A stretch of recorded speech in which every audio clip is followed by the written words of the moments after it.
Hello, no worms this week, we'll carry on with that next week. Instead, this time it's something much more exciting. It's the One Lone Coder Viewer Showcase 2017. I started this channel in February this year, with the aim of just capturing some silly thoughts I had about technology. After a few programming videos got some hits, I saw there was an opportunity to create a small community surrounding the channel. And it turns out I've not needed to do very much. People have been more than willing to show and demonstrate their code. So in this video, we're going to take a look at the viewers who have been inspired enough to create some code based on some One Lone Codery type things, or have done something quite similar and want to show that off too. I found it both very humbling, because people are using my stuff, but also really inspiring, and I'm hoping that you do too. One of the first videos I made was a code at your own synthesizer video, where we did synth from basic principles, and Grigory here has created one using SDL as the backend instead of a Windows library, allowing it to be portable for Linux.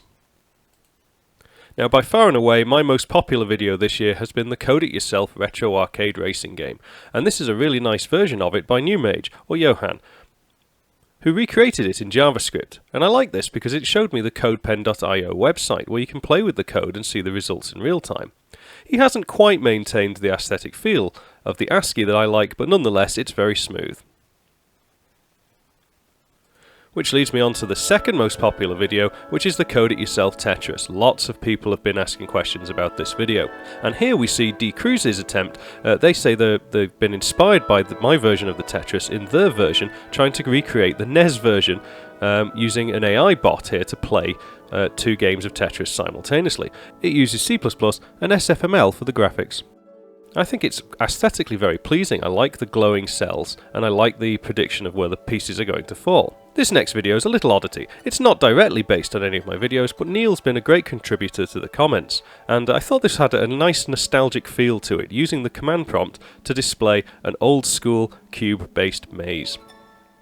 Very nice too, and as you can see it's got a map where you can see where you've explored so far. That's something we haven't done yet on the channel. Like a fog of war sort of thing. And if you're really quite nuts, like Berry clearly is, you can recreate a first-person shooter using nothing but the DOS-BAT file format. Yes, take a deep breath. So this is a recreation of a raycasting engine using nothing but BAT files and BAT syntax. I've included this just because it's so bonkers, it's got to be seen by everybody else. Now, the next few videos have been really humbling. This one by Zik shows a recreation of the console game engine in Java, and it's actually quite a faithful recreation. As we can see, there's only a few methods that need to be overridden by the user, and he's taken it as far as being able to implement my Code It Yourself Worms game, and we can see that here. If you look at the code, it looks very similar to the C++ code I've created. You know, Java's not a million miles away, really. And I was just really impressed. This is an animated GIF that he sent showing the engine working, and the performance is good, and it's a very faithful recreation. Another recreation of the console game engine here, but in C# this time by Rob. When you go through the code, there's lots of things that seem eerily familiar to me, which is really great. And he's also created a demo application of the Code It Yourself Snake game to show it working. And here it is. It's a slightly different version of Snake, it's got its own rules, but it just goes to show it's not that difficult to create a console-based application in different languages that have the feel and the look of an arcade game. Good on you, Rob.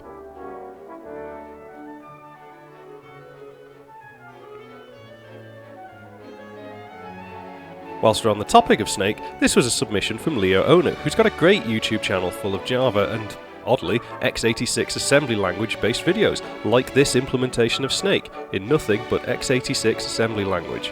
And I think it's a really impressive example of just how low level you can get and still achieve really pleasing results. Never be afraid of using your computer for the things that it can do.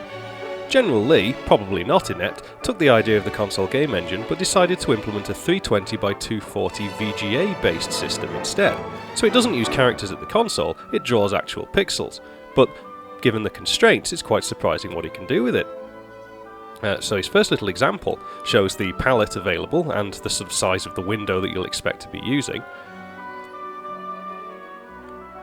But he also went on to create a version of the first-person shooter engine. It's really nice. The quality of the texture sampling is great.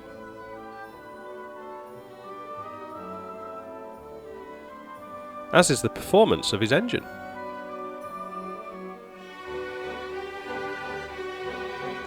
The first-person shooter engine was translated to other platforms, so here it's shown in Linux using AA-lib as the background, and this was by Henrik. It turns a little slowly, but that's just because of the turn speed coefficients. The performance is in the thousands of frames per second.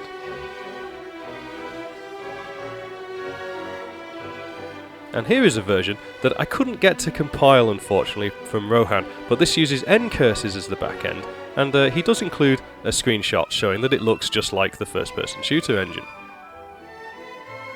But this gives me some hope that next year we'll be able to get some Linux versions of the console game engine up and running, so all of the Linux people can play along too. Here's another first-person shooter submission from Steve Jukes.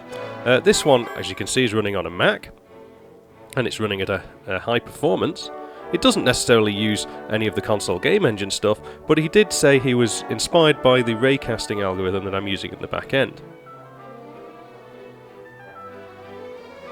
I think there's a really pleasing mellowness to the look and feel of this. The pastel shading makes it look quite 16-bit. Steve Jukes also had a go at creating his own version of Frogger on some hardware, and we can see here on this LED matrix a little frog trying to cross the road. It's good to see Frogger getting some love. It's one of my favourite videos. We can't talk about hardware without talking about one of the most valued contributors to the One Lone Coder channel, which is of course Breck Martin. First I'm going to show Breck's port of the Retro Racing arcade game to the PlayStation Portable. This was one of the coolest moments in certainly my coding career, because I can finally say I've had a game released on a commercial platform such as the PlayStation Portable. And Breck went so far as to maintain the ASCII look and feel too. Cheers, Breck.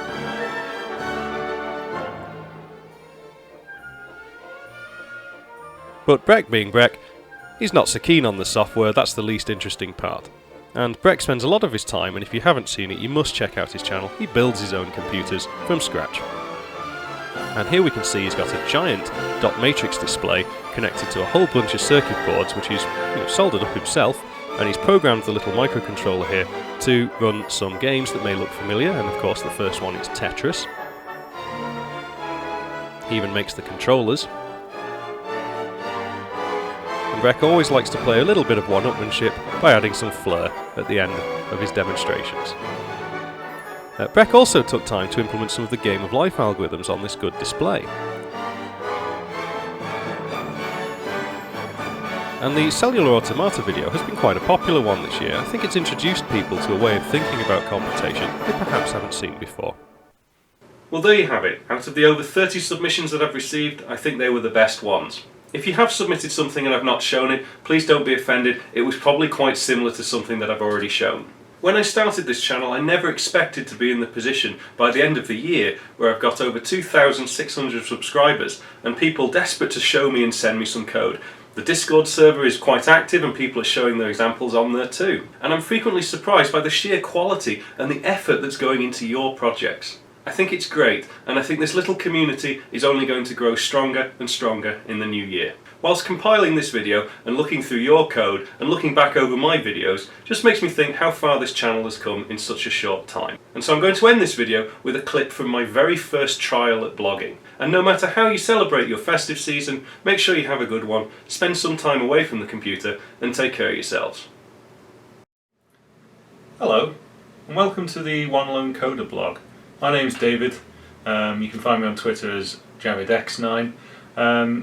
This is my first video blog, so chances are you'll see a big fat 0 next to the views, or is it just down there?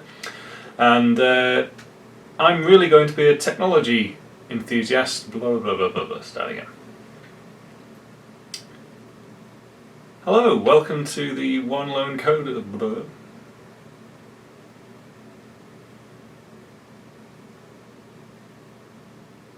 Hey, welcome to the One Lone Coder blog. I'm David, otherwise known as JavidX9. I've started to do